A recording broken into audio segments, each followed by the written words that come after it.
Do you seriously think people like you deserve a discount? The teenage cashier sneered loud enough for half the Shroy to hear. The old man in a weather jacket stood silently, his voice lost somewhere behind decades of discipline. Around him, customers chuckled. One woman even pulled out her phone. He turned away slow and small, but before the laughter could settle, the distant rumble of engines echoed from outside.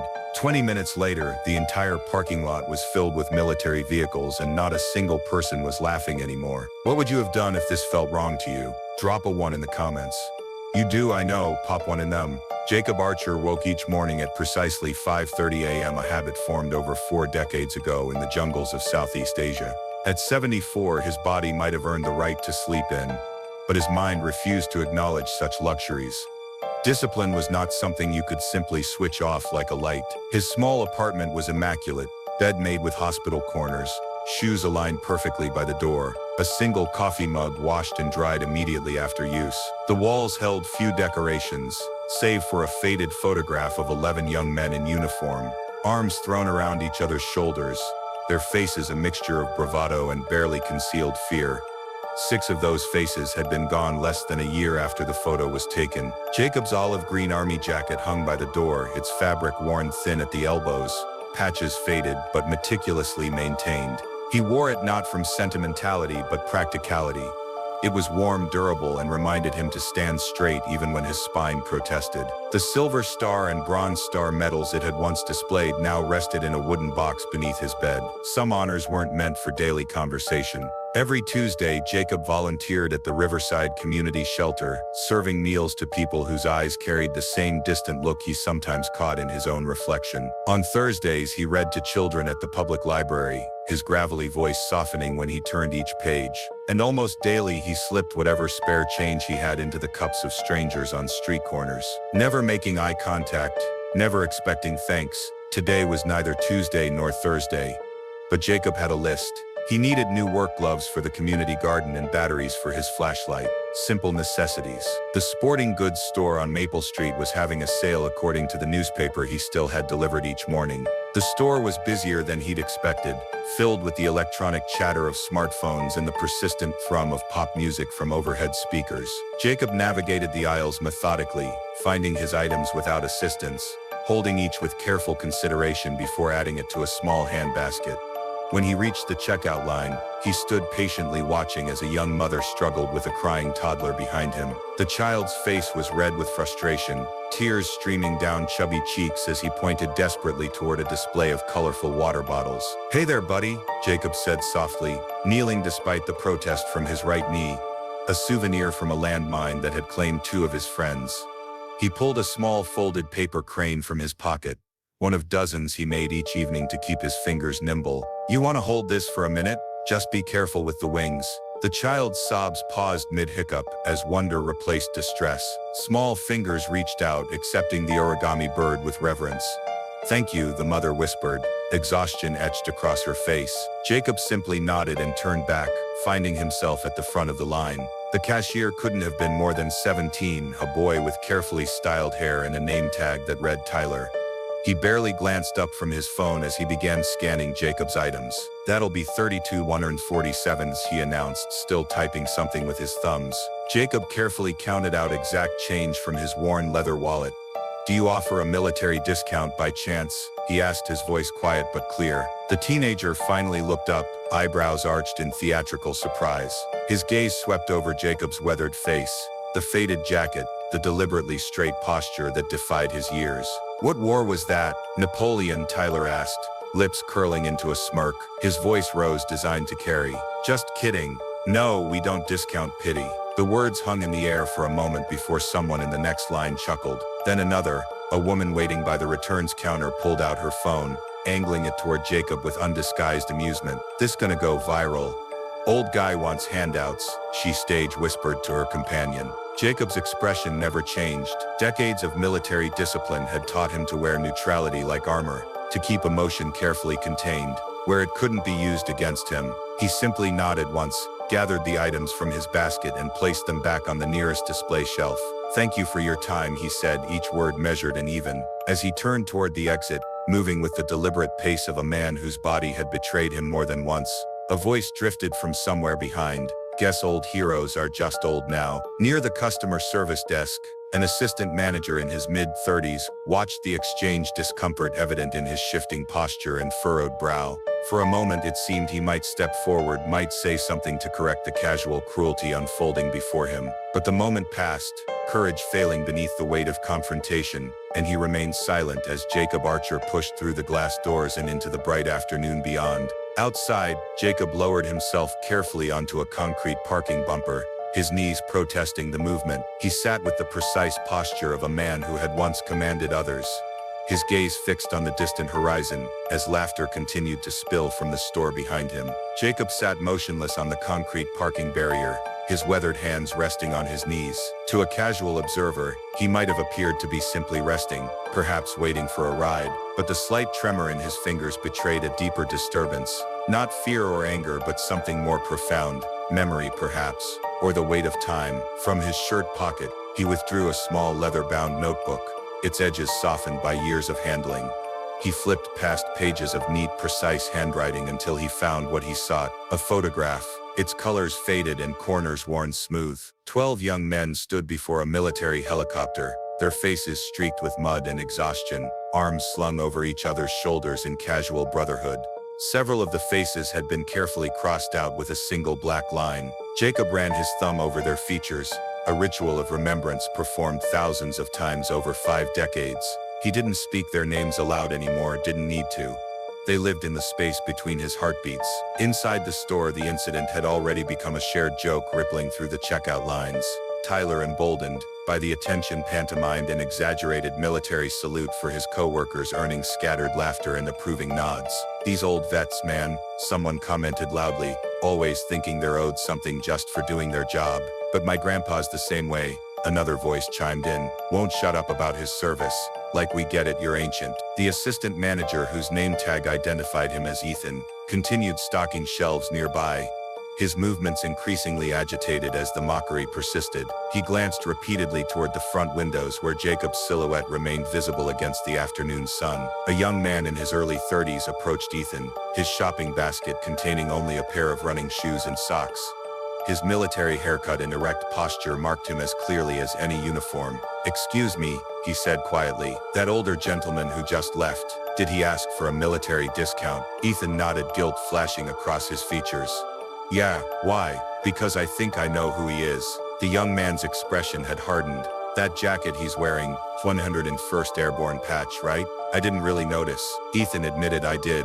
The young man set his basket down. "My name's Aaron Blake, Staff Sergeant. Just back from my 3rd tour. My dad served with a Captain Archer in the 101st 3rd Recon." His voice lowered. "Said the man saved their entire unit during an ambush in Cambodia in 1972. Carried 2 wounded men through a minefield while under heavy fire." Ethan's face drained of color. "Are you sure it's the same guy? There's a commemorative plaque with his name at Fort Campbell. My dad made sure I saw it before my first deployment." Sergeant Blake's jaw tightened. "And your cashier just humiliated him for asking about a discount." "Most stores offer automatically." Without waiting for a response, Carter strode toward the exit, Ethan following close behind. The laughter inside the store continued, oblivious to the shift occurring outside its walls. Jacobs was still sitting on the concrete barrier. The photograph now returned to its place in his notebook.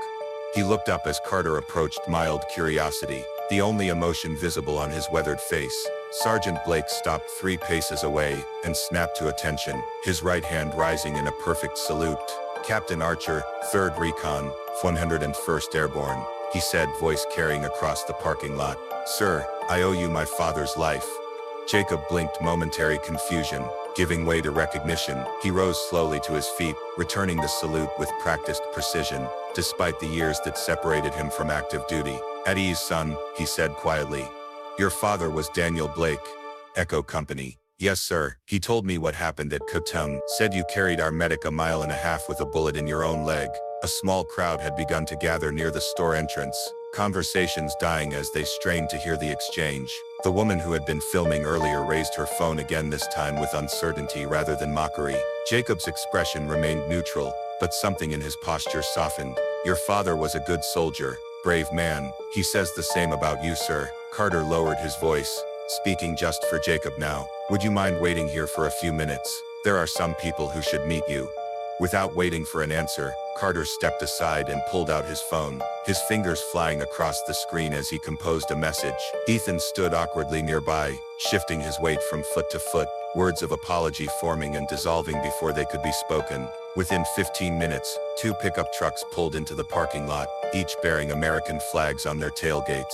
4 men emerged, 3 in their 60s, one using a cane, and approached Jacob with the same respectful recognition Carter had shown. One by one, they saluted, then broke into grins and handshakes. "Archer, you old warhorse. Captain, it's been too long. Still standing straight, I see." Inside the store, the mood had begun to shift. Customers pressed against the windows, watching as more vehicles arrived. Motorcycles with service flags, SUVs bearing military stickers, even an official Humvee from the nearby Army Reserve Center. Tyler, the cashier, had stopped laughing, his expression transitioning from confusion to discomfort as he caught fragments of hushed conversations around him. "Wait, this old guy's a war hero. Somebody said he saved a medic unit under firebomb. My brother's at Fort Campbell, says there's a whole wall dedicated to what this guy did." Social media, the same platform that had nearly broadcast Jacob's humiliation, now accelerated his vindication. Posts multiplied, shared between veterans groups and active duty personnel. A local news van pulled into the now crowded parking lot, a reporter clutching a microphone as she surveyed the growing gathering. "Sorry folks, I had to pause writing this because my chest felt tight. How many times do we see dignity buried under youth's arrogance? If you believe respect must be earned but never forgotten, comment on or below." The afternoon sun had begun its descent, casting long shadows across the parking lot that now resembled an impromptu military gathering. More than a shopping center, vehicles continued to arrive. 3 more Jeeps bearing veterans from the local VFW post, a convoy of motorcycles with Marine Corps flags fluttering behind them, and a bus from the nearby retirement community where several Vietnam-era veterans resided. Jacob Archer remained at the center of it all, his expression revealing little of his thoughts as he greeted each new arrival with the same dignified nod. He didn't speak much, never, according to those who had served with him, but his presence spoke volumes. Back straight, shoulders square, eyes clear and direct, a lifetime of discipline visible in every careful movement. Inside the store, the atmosphere had transformed entirely. The laughter had died away, replaced by hushed conversations and shame-faced glances toward the windows. Customers who had witnessed Jacob's humiliation now found themselves uncomfortable witnesses to his unexpected vindication. The store manager had arrived, summoned by urgent calls from staff as the situation unfolded. A stern-faced woman in her 40s, she listened with mounting horror as Ethan, the assistant manager, recounted what had happened, her gaze fixed on Tyler, the teenage cashier who had abandoned his register to hover uncertainly near the customer service desk. "You said what to him?" Her voice was deadly quiet. Tyler swallowed hard, his earlier bravado evaporated. "I didn't know who he was. It was just a joke." "A joke?" She repeated the words, as if examining a particularly distasteful specimen. "About a military discount to a decorated combat veteran." The manager turned away without waiting for a response, striding toward her office with Ethan in tow. 10 minutes later, she emerged carrying a shopping bag and a sealed envelope. Her expression was resolute as she pushed through the front doors and stepped into the sunlight. The crowd parted silently as she approached Jacob, who had finally seated himself in a folding chair provided by one of the veterans. She stopped before him, and after a moment's hesitation lowered herself to one knee, not out of theatrical deference, but simple respect. "Captain Archer," she said, her voice steady despite the emotion evident in her eyes. "My name is Linda Morgan. I manage this store and I want to personally apologize for the disrespect you were shown today." Jacob raised a hand, a gentle dismissal. "No need, ma'am." The boy didn't know any better. "That's no excuse." She held out the shopping bag. "These are the items you came for, sir. They were not a payment or compensation, just what you came to purchase in the first place. The store is covering the cost." Jacob accepted the bag with a slight nod, but made no move to look inside. "This," she continued, offering the envelope, "is a personal letter from our district manager and company owner, along with a $500 gift card for any of our locations. The company will also be making a donation to the Wounded Warrior Project in your name." A murmur of approval rippled through the assembled veterans, but Jacob's expression remained unchanged as he accepted the envelope. "Very kind," he said simply. "Thank you." The manager remained kneeling, her composure beginning to crack. "There's one more thing, sir. The young man who spoke to you disrespectfully would like to apologize in person, with your permission. Jacob considered this for a moment, then nodded once. Send him out. Tyler emerged from the store looking pale and shaken, his earlier confidence replaced by visible dread. He approached slowly, eyes fixed on the ground, acutely aware of the dozens of military personnel watching his every move. When he finally stood before Jacob, he raised his gaze, with visible effort. "I'm sorry," he began, voice cracking. "What I said was stupid and disrespectful. I didn't know."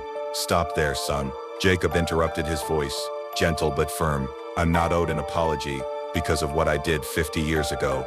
I'm owed basic courtesy because I'm a human being, same as everyone else in this parking lot." He gestured toward the gathered veterans, their ages spanning 4 generations of American conflicts. Most of these folks never got parades or thank yous. They just came home and got on with living. That doesn't make what they carried any lighter. Jacob leaned forward slightly, his eyes holding Tyler's with quiet intensity. "Just remember, you don't have to serve to show respect, but you do have to mean it." Tyler nodded, unable to speak, a visible tremor in his hands. After a moment, Jacob extended his own hand, weathered, calloused, steady. The teenager accepted it, the handshake brief but genuine. As Tyler retreated, visibly humbled, a local reporter approached with a microphone and cameraman in tow. Her expression was eager, clearly sensing the human interest potential of the unfolding scene. "Captain Archer," she called.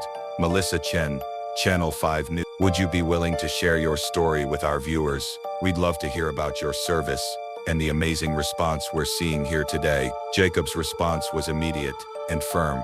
"No, thank you, ma'am," the reporter persisted. "But sir, your heroism deserves recognition. Our audience would." "The men I buried never got interviews." Jacob interrupted, his voice remaining gentle, despite the steel beneath his words. "Let them rest. I'm just one of them who made it home." A respectful silence followed his refusal, broken only when a Marine major in full dress uniform stepped forward from the crowd. In his white-gloved hands, he carried a precisely folded American flag, the kind presented at military funerals. Without speaking, he approached Jacob and knelt, offering the flag with solemn reverence. Jacob's composure faltered for the first time. His hands, when he accepted the flag, trembled slightly. "Major, sir," the Marine replied quietly, "my grandfather was Private Thomas Wilson. You pulled him from a burning helicopter in '71. He died last year, but he made me promise that if I ever met Captain Jacob Archer, I would give him the flag from his service." He looked up, eyes bright with unshed tears. "He said he lived 50 years on borrowed time because of you, sir." Jacob cradled the folded flag against his chest, his weathered face revealing at last a glimpse of the emotional weight he had carried for decades. Around them, the entire parking lot fell silent, hundreds of people standing motionless in spontaneous tribute. In that moment of perfect stillness, a lone bugler from the VFW post raised his instrument and began to play. Taps, the haunting melody floating across the parking lot as the sun dipped lower in the western sky. Veterans throughout the crowd snapped to attention, saluting as the notes hung in the air, not for Jacob alone, but for all those who hadn't made it home, whose names were etched in stone rather than celebrated in parking lots. As the final note faded, Colonel Dawson stepped forward again, this time addressing the assembled crowd. "Captain Archer has declined formal recognition today, and we respect his wishes," she announced, her voice carrying without the need for amplification. "But let this gathering serve as a reminder that valor doesn't expire, courage doesn't fade with age, and those who stood for us deserve to be stood for in return." She turned to Jacob, who had risen once more to his feet, the folded flag still cradled carefully in his arms. "Sir, your men haven't forgotten, and neither has your country." Jacob Archer returned to his apartment as the night fell, closing the door behind him with his customary precision. The events of the afternoon seemed to belong to another life, Here in the quietude of his modest living space, he was simply himself again. No hero, no captain, just an old soldier moving carefully through the remaining years of his life. He placed the shopping bag on his kitchen counter, removing the work gloves and batteries he had set out to purchase that morning. With methodical care, he arranged them alongside his few possessions, the gloves beside a bronze star medal. He never displayed the batteries next to a framed photograph of a young woman who had waited for his return only to receive a folded flag instead. The flag he had received today, Private Wilson's final tribute, he placed on his bed temporarily, intending to find a proper case for it tomorrow. Jacob wasn't smiling as he moved through his evening routine, but his eyes held a peace that had been rare in recent years. Recognition had never been what he sought, but being seen, truly seen, even briefly, had touched something long dormant within him. At the sporting goods store, closing procedures carried an unusual solemnity. That evening, staff moved quietly, many still processing the unexpected events that had transformed an ordinary Tuesday into something extraordinary. As the last customers departed, the manager gathered her employees near the front entrance. "Tomorrow," she announced, "we're installing this." She revealed a small bronze plaque, its surface gleaming under the fluorescent lights. The inscription read simply, "In honor of all who served," inspired by Captain Jacob Archer, 21st Airborne. Justin, the teenage cashier, whose thoughtless words had catalyzed the day's events, had been uncharacteristically silent throughout his shift. Now he cleared his throat hesitantly. "Will I still have a job tomorrow?" he asked, voice small. The manager regarded him steadily. "That depends. Are you the same person who stood behind that register this morning?" He shook his head slowly. "No, ma'am.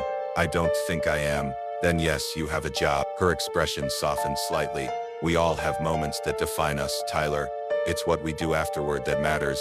Within a week, corporate headquarters had implemented a new training program for all employees across their 247 store locations nationwide. Recognition and respect honoring our veterans became mandatory for new hires and existing staff alike. Military discount policies were updated, standardized, and prominently displayed at every register. The parking lot incident, captured on dozens of cell phones and professional cameras, spread across social media with the same viral potential that Tyler had initially imagined, but with a message entirely different from what he had anticipated. Local news coverage expanded to national outlets, each telling the story of the quiet hero and the community that had rallied to restore his dignity. Jacob himself remained largely untouched by the attention. He continued his volunteer work at the shelter, read to children at the library every Thursday, and occasionally visited the sporting goods store, where he was now greeted by name, not with fanfare but with simple, genuine respect. 1 year later, on Veterans Day, the store's parking lot filled again,